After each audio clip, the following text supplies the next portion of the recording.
Você está fazendo menção aí aos pais. Sim. O tanto que eles são importantes na formação da memória afetiva de um filho. Eu tenho conversado muito com os jovens ali na faixa dos 25, 28 anos, 30 anos, 35 anos. Eles falam o seguinte: nossa, criar filho dá trabalho demais, é muita responsabilidade. Porque olha para você ver o tanto que é fácil você criar um trauma numa criança. Sim.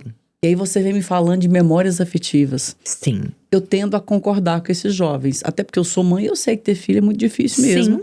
E o meu filho, ele não foi planejado. Ele veio porque tinha que vir e tal. E eu amo, sou mãe dele, ele tem 28 anos. Mas aí, Vanessa, dentro desse contexto, assim, porque realmente é relevante o que você está falando. Você está se lembrando do seu aniversário de 1 ano de idade. E aí eu fico pensando daquela pessoa que só teve dificuldade na infância. E ela está até nos ouvindo e pensando assim: nossa, como eu queria ter memórias boas, iguais às da Vanessa, por exemplo, mas eu não me permiti. E aí, como ressignificar? Tem como a gente fazer memórias afetivas depois? Ah, sim. Perfeita essa pergunta. Sim. Então, memórias afetivas, então, igual, mais uma vez, né? Então, eu não tive lá atrás, mas hoje se permita formar essas memórias. Aí quem tá nos ouvindo, né, pode pensar, como assim, né, Vanessa? Outra coisa que eu vejo muito no consultório, a dificuldade hoje, no nosso adulto, justamente formar essas memórias. Então, vamos lá. Essas memórias, primeiro, a gente precisa entender uma coisa. Essas memórias afetivas, elas estão relacionadas a momentos de prazer, a momentos de felicidade. Eu ia te perguntar isso. E já diz, né, o conhecimento científico, que a felicidade, ela reside entre a resolução de um problema e o surgimento de outro. Então a felicidade não é um estado permanente, Não, já diria o poeta. Justamente. São momentos justamente. que a gente tem de felicidade. São momentos, mas que a gente precisa colaborar para que eles possam existir. Por exemplo, se eu sou uma pessoa extremamente pessimista, uma pessoa que vejo a vida sempre pelo lado negativo, dificilmente eu vou me permitir esses momentos de prazer. Por exemplo, a minha rotina, né? Igual lá no consultório, extremamente pesada e tudo. Falta um paciente, eu tenho uma brecha de um horário. Eu posso muito bem, né, ir tomar um sorvete, ir tomar um café, curtir minha própria companhia. São esses pequenos momentinhos que podem fazer toda a diferença na nossa vida. Ou seja, né, óbvio que adulto tem rotina, óbvio que a vida do adulto, ela é uma vida muito atarefada, principalmente nos dias de hoje. Quem tem filhos e tudo, eu sei que a rotina é pesada, eu sei disso. Só que eu sei também que a gente que tá no controle. Então eu também sei que eu posso olhar pra louça lá na pia transbordando e falar, quer saber, ela vai ficar aqui hoje. Ela vai e hoje agora eu vou pegar os meninos, vou sair um pouco. Quando a gente vê, por exemplo, no consultório, que o paciente consegue, fazer esses movimentos, a vida muda muito. E movimentos, como eu disse, pequenos, de poder parar um pouquinho, poder tomar um sorvete, como eu disse, poder fazer algo que seja prazeroso para aquela pessoa. Até não fazer nada. Ou até não fazer nada. Justamente o fazer nada hoje, né? Ele tá muito relacionado a ir para o celular. Aí, será que é uma boa? Será que eu vou formar memórias afetivas indo pro celular? Por quê? Porque eu tô deixando de viver a minha vida pra ficar vendo a vida do outro.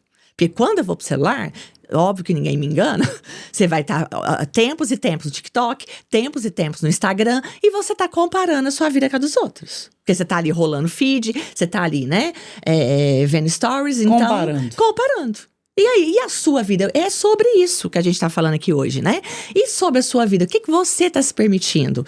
Você tá responsável por ela? Você se permite, justamente também neste corre-corre, nessa rotina muitas vezes muito dura, ter alguns pequenos momentos de prazer que é particular de cada um.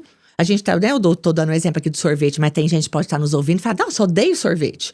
Ok, não tô falando que para formar memória você tem que tomar sorvete. Mas então, o que você gosta de fazer? Que é outra pergunta, Leide, extremamente importante e que as pessoas estão cada vez com mais dificuldade de responder.